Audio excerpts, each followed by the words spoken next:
Allah mau yang terbaik buat kita. Nah, saudaraku, ketika orang lain menginginkan kejatuhan kita, ketika orang lain tidak menginginkan keberhasilan kita dengan baik, tapi Tuhan mau yang terbaik buat setiap kita. Nah,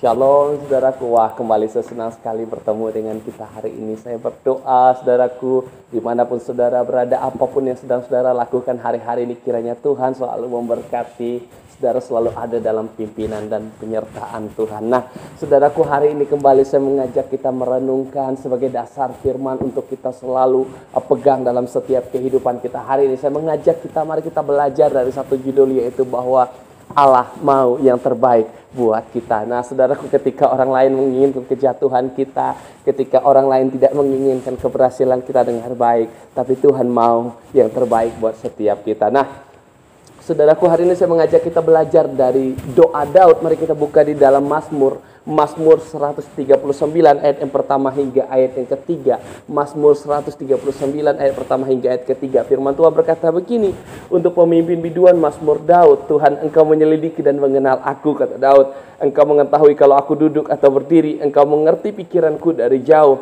Engkau memeriksa aku kalau aku berjalan dan berbaring. Segala jalanku kau maklumi. Nah, dari ayat yang pertama ini penekanan yang saya coba ambil dari dua kata saudaraku, yaitu dari kata menyelidiki dan kata mengenal aku. Nah, ini adalah salah satu mazmur yang ditulis oleh Daud, dan ini adalah doa dari Daud, dan Daud berkata bahwa Tuhan itu Dia yang Maha Tahu, Tuhan yang bertindak dalam kehidupan saya. Dan ada dua kata penekanan dari Daud, Tuhan yang menyelidiki dan Tuhan mengetahui. Nah, dari kata menyelidiki ini saudaraku, mengapa Allah menyelidiki kita? Dengar baik saudaraku, dalam kehidupan kita manusia, kecenderungan kita biasanya kita mau melakukan hal-hal yang salah. Kita sudah tahu kebenaran tapi masih saja kita melakukan yang salah. Kita tahu sudah benar tapi masih saja kita mau hidup dalam dosa. Makanya Tuhan selalu mau selidiki hati kita. Saya berdoa di tempat ini, biarlah setiap kita izinkan Tuhan selalu menyelidiki apa yang menjadi yang harus Tuhan selidiki dalam hati kita, apa yang menjadi beban yang terus kita pegang sampai saat ini yang belum kita lepaskan.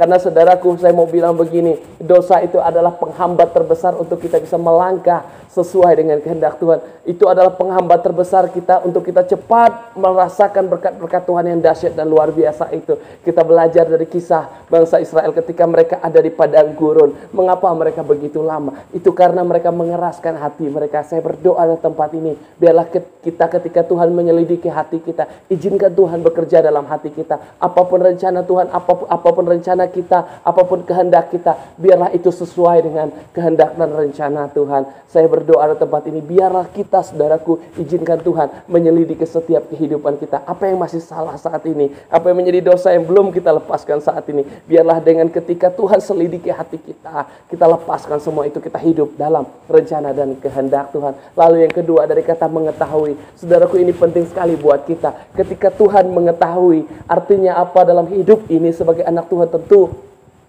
hal yang terpenting dalam kehidupan kita adalah menyadari bahwa Tuhan mengetahui kehidupan kita. Dan kalau Tuhan tahu, saudaraku, tentu Tuhan tidak akan membiarkan kita. Tentu Tuhan tidak akan meninggalkan kita. Dengar baik, Tuhan tahu apa yang kamu alami hari ini. Tuhan tahu apa yang sedang terjadi dalam kehidupanmu hari ini. Kemana engkau hendak melangkah, apa yang sedang engkau perjuangkan hari ini, Tuhan tahu. Dan dengar baik, saya mau bilang buat kita hari ini, kalau Tuhan tahu, Tuhan akan bertindak. Hanya saja hari ini, apakah kita sudah berdoa? Apakah kita sudah tunduk di hadapan Tuhan dan berkata, Tuhan tolong saya, Tuhan berkati saya, Tuhan saya mau mengandalkan Tuhan, saya mau berharap dan bersandar hanya kepada Tuhan saja. Saya berdoa hari ini di tempat ini, saudaraku, sadarilah bahwa Allah mau yang terbaik buat anak-anaknya. Tapi menjadi pertanyaan buat kita, apakah kita siap hidup dalam kehendak Tuhan, hidup dalam rencana Tuhan? Mari menjadi pribadi-pribadi yang selalu mengandalkan Tuhan, percaya bahwa Tuhan selalu menyediakan yang terbaik untuk anak-anaknya. Saya berdoa di tempat ini, biarlah doa Daud ini, ketika Tuhan menyelidiki, Tuhan mengetahui, ini juga menjadi doa kita. Tuhan selidikilah hati saya, Tuhan berkenanlah dalam hati saya, Tuhan pakailah hidup saya, dan Tuhan, Engkau tahu yang terbaik buat saya mau hidup sesuai dengan jalan-Mu. Tuhan memberkati.